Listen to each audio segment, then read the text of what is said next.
Hello and welcome gamers. Today we're going to talk about the Neo Geo X system, which you can see in front of me right here. Before we get into the system itself and an overview and review of that, I wanted to kind of talk about the history of SNK, because I think more than anything the Neo Geo X is meant to pay tribute to the company and their games. So I wanted to get a little backstory here. In the late 80s, early 90s, SNK released an arcade cabinet called the MVS. Now, what made that different from other arcade cabinets at the time was they built it with cartridges in mind, so that it was possible to change cartridges in the arcade cabinet to add new games, replacing the older ones. And in some versions it was possible to have multiple games in the same arcade cabinet, which allowed arcade owners to have one machine taking up a lot less space, but still offering multiple games. And in 1990 they decided that they were going to enter the home console market, and the way they approached it was they made a home console system called the AES, which was just a home version of their MVS arcade cabinet. What this meant was you got an arcade perfect experience at home. The downside was the price was insane. I think it was $650 when it released back then, with games costing up to $200. So needless to say, the system didn't do very well. They priced themselves out of the market basically. But flash forward 20 some years and you've got the Neo Geo X here, which is basically a handheld slash console, home console, that pays tribute to their AES home system that SNK released, and the games at the time. So with that, we can get into the system and talk more about the features. Okay, so what we have here is the Neo Geo X Gold limited edition. Now this was intended to be a special bundle that came with the handheld, and the docking station, controller, and a bonus game. Now this thing also comes with 20 games built into it. Now, what was supposed to happen was the system was supposed to be released just handheld only, which has never happened.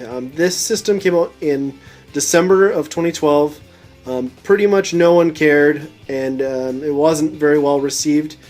So basically, almost nobody has this. I mean, you pretty much had to get it on Amazon or somewhere online and get it shipped. Now, what you got with this gold edition was the handheld, which you can see here, roughly the size of a PlayStation Portable.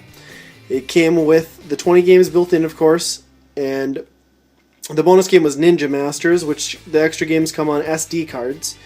And then on top of that, you got this, which is a replica of the controller that was used on the Neo Geo AES home system in the 90s. And as you can see, this thing is massive. And they're kind of known for SNK and the Neo Geo series. They're really clicky arcade control sticks. And this thing is great. Feels great, handles great. And then along with that is this, which is the docking station. And this is basically a miniaturized, slightly scaled down version anyway, of what the original Neo Geo AES home system looked like. Now the difference is this doubles as a dock for the Neo Geo itself. Nice little diagram there on how to put it in, which not only charges it, but it allows you to hook this up to your TV and play it that way. So you can use it as a home console instead of just the handheld. One small complaint I have with it is I understand why they had you dock it inside. It works to protect the screen on the system, the handheld. But it would have been nice to see them have a feature to just dock it in the cartridge slot here, where the cartridges would have gone on the original AES. I just think that would have been neat, personally. But yeah, now we can take a look at the handheld itself a little closer, so you get an idea of what that's like. Okay, so here's a look at the actual Neo Geo X system itself. As you can see, it's black with a really glossy finish, which is going to show smudges on everything, of course. Now what they did was they did a clicky control stick with this too, kind of similar to the Neo Geo Pocket Color, if you remember those, which was another handheld system that they released late 90s. And then you've got your standard 4 buttons, a menu, power, and then shoulder buttons, which there's 4 of them, and they're kind of pointless, to be honest. They're not used for any of the games. The only thing that they do is if you hold the 2 shoulder buttons down, left and right, it will adjust the aspect ratio from widescreen to 4:3. 4:3 being the native resolution though, so if you make it widescreen you're just stretching and distorting the game, which seems pretty pointless. Now it does look really nice. It's got a nice sleek design. The back I love. It's got the SNK logo and this kind of ridged, rubbery backing to it, so it's really comfortable to hold, easy to get a grip on. Now the downside is that it feels really light and cheap. It's just insanely light. You know, if you think of something like an iPhone, where it's got a similar sleek design, but it's, you know, it's got some weight to it, so you feel like you're getting a quality product. This, you don't get that feeling. Okay, so when you boot up the system here, you're greeted with a very basic menu screen. You can also get SD cards, although there have only been a handful of these released, and I don't anticipate any more being released for this system. So onto the 20 built-in games. SNK is most known for their fighting games, of course. Fatal Fury, King of Fighters. They're also known for the Metal Slug series, which I think is fantastic. And I will boot that up. This is the first Metal Slug, one of the 20 games built in. As you can see, the loading time isn't the best.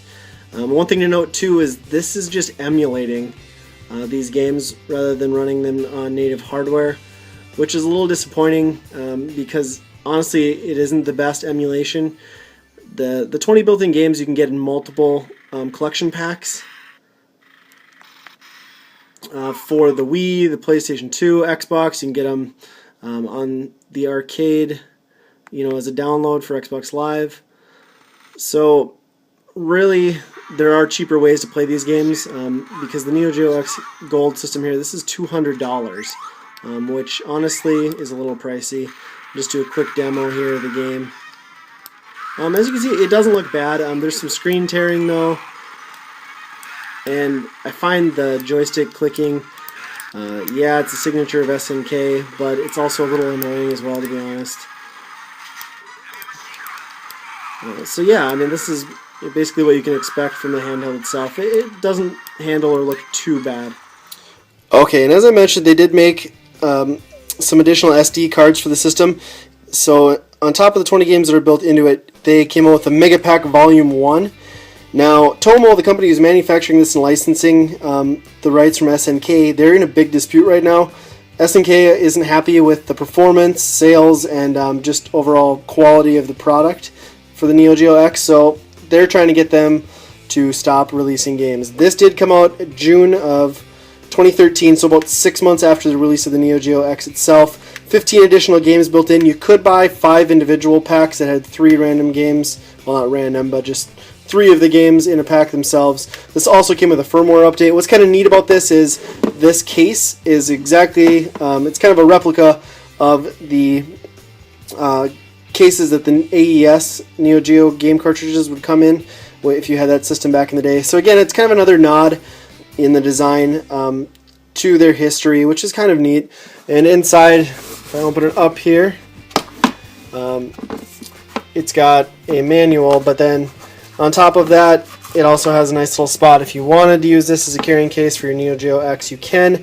And it comes with an adapter, kind of a cheesy little thing, to convert the AC adapter for the Neo Geo X docking station, so you can plug it right into the Neo Geo X portable itself, so you've got a portable charger. You don't have to have the docking station with you. Now that also was required for a firmware update, which came with this Mega Pack Volume 1, and it wasn't handled very well, to be honest. It bricked a lot of their systems, including mine. It couldn't do the firmware update, and it made it useless. So I actually ended up having to go through the hassle of sending my Neo Geo X off to have it upgraded and replaced by Tomo, which they did, free of charge, of course, but it's just something that honestly shouldn't have happened.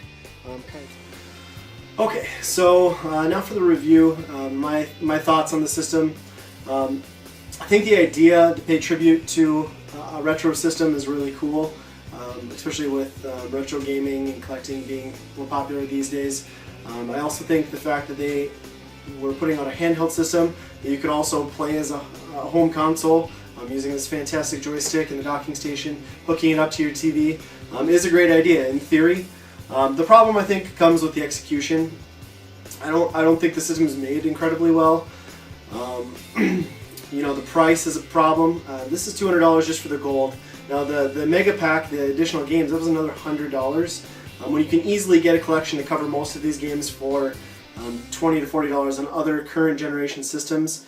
And the major problem I think with using the docking station and the controller, well, the controller is a lot more satisfying and enjoyable to play the games with. The resolution when they're up, converting it to the TV is really poor, really grainy. You do have an option for AV out, just standard audio video, or there is HDMI as well. But in either case, the screen gets really dark, really blurry. It isn't done well. The emulation isn't there. You know, if this was something where you could get this whole setup plus the extra games for half the price, you know, $100, then it would be something where I would be able to recommend it and suggest that everyone go and pick one up. But the fact is that it's just not executed well. I think it's a nice, it's a neat piece, I guess. I don't really regret buying it. It's more of a collector's item at this point than anything, though. And I mean, if you come across one really cheap, or if it's something you're really interested in, if you're a big SNK fan, I'd highly recommend picking it up. I just think it was a great idea with a ton of potential, and just at the end of the day it was executed poorly and just didn't match up. It'll be something that just kind of goes into obscurity, you know, like the Virtual Boy, except people will actually remember what that is. So that's it. That's my review of the Neo Geo X. If you guys have your own thoughts, if you have one, what you think of it, just let me know. I'd be curious to see that in the comments if anyone else out there bought this, or if I'm the only idiot who did. But until next time, guys, thanks.